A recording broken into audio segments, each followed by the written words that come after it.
Stanley Roper, who was upstairs to inspect the floorboards and check for hidden roommates, found the quiz. He read the results. You are ready to commit. Buy the ring and say the words. Tripper's getting married.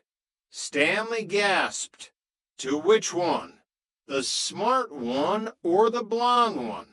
He immediately told Helen, who told the local baker, who told Jeanette's boss at the flower shop. By noon, the entire neighborhood was buzzing with news of the Tripper wedding. Jana arrived home to find 3 bridal magazines and a catering brochure shoved under the door. Jack, is there something you haven't told us? I'm getting a new set of knives, Jack asked, looking up from his sharpening stone. No, Jack, the rumor is you're getting married. Jack laughed until he saw Stanley Roper walking in with a gift-wrapped toaster. Congratulations, Tripper. I always knew you'd settle down once you found a girl who could handle your eccentricities. Mr. Roper, I'm not getting married. Jack shouted. Don't be shy. We've already cleared out apartment 301 for you. It's the honeymoon suite. It's got a view of the dumpster, but I'll throw in a new shower curtain for free. The situation escalated when a local priest, who was a friend of Chrissy's father, showed up to offer counseling. Jack found himself trapped in the bathroom, trying to explain to a man of the cloth that he was, in fact, still single, still broke, and still living a lie. It's a spiritual misunderstanding, Jack shouted through the door. The only thing I understand, Stanley shouted back, is that if you don't get married, I'm taking back that toaster. The day ended with the toaster being returned and the roommates hiding under the kitchen table as the wedding photographer knocked on the door. Chapter 16, The Antique Anxiety. Santa Monica was having its annual Trash to Treasure weekend, and for Larry Dallas, this was Christmas in July. He had acquired what he claimed was an authentic Ming Dynasty vase from a distinguished collector who happened to leave behind a dumpster near the pier. It's priceless, Jack, Larry insisted, setting the gaudy, cracked ceramic vessel on the dining table. The gold leafing is a bit modern, but the spirit of the Ming is definitely there. I just need you to keep it here for a few days. My place is being fumigated. Fumigated? For what? Jana asked, eyeing the vase with suspicion. For bad luck, Larry said with a wink. Anyway, Jack, if we sell this to that eccentric gallery owner on 4th Street, we split the commission. 50-50. Jack, whose bank account was currently balanced at $3.24, was easily swayed. Deal. But where do we hide it? If Roper sees an antique in here, he'll raise the rent. The hiding spot of choice was the pantry, nestled between a sack of flour and a half-empty box of cereal. This worked perfectly until Stanley Roper decided that the building's gas lines needed a preventative inspection, which, in Roper speak, meant snooping around for illegal space heaters. Tripper, why is your pantry locked? Stanley demanded, rattling the handle. It's a culinary vacuum. Jack shouted, rushing over. I'm dry aging a ham. It's a very delicate process. One breath of outside air, and the whole pig becomes a biological hazard. Stanley's curiosity was piqued. A ham in a vacuum.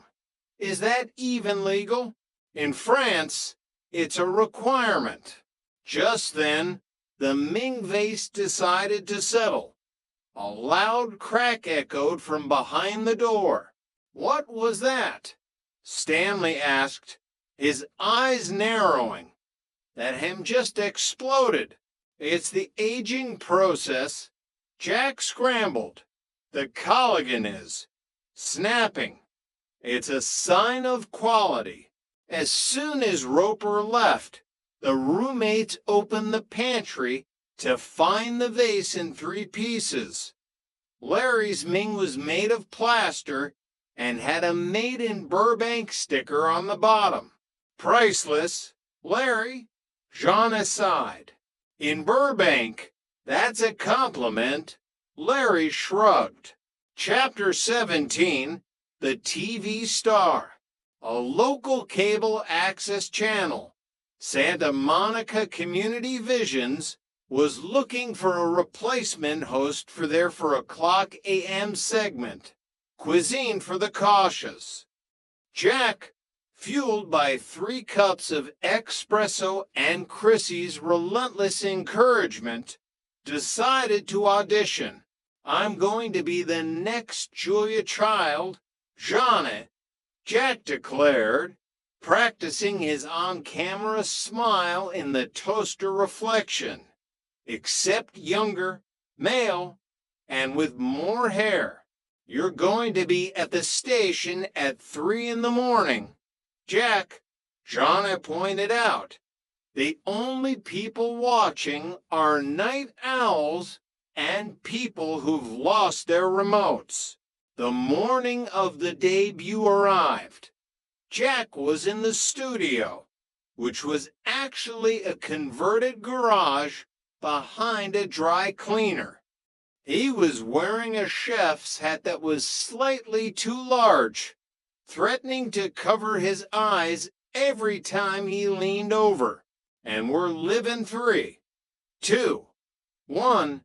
The director, a teenager in a flannel shirt, whispered, "Hello, Santa Monica," Jack shouted, accidentally knocking a bowl of flour onto the floor.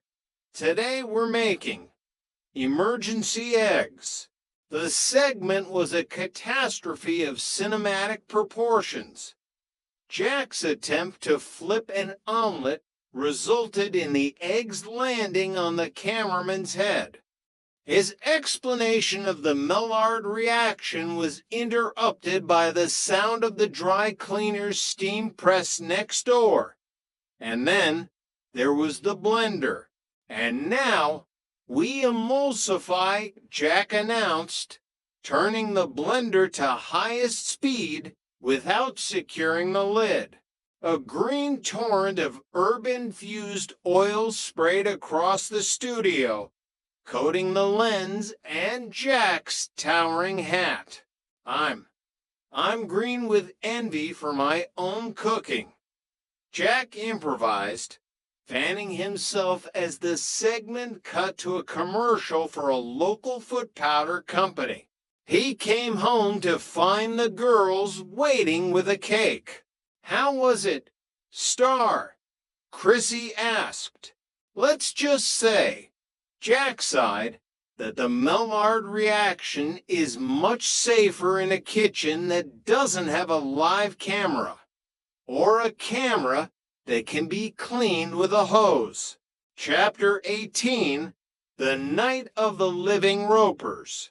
The legendary domestic peace of the Roper household had finally shattered. A dispute over the correct way to store leftovers. Stanley preferred the fridge floor. Helen preferred the actual shelves, had resulted in a mutual move-out. "I can't live with that man another second," Jana, Helen cried, standing in the doorway of apartment 201.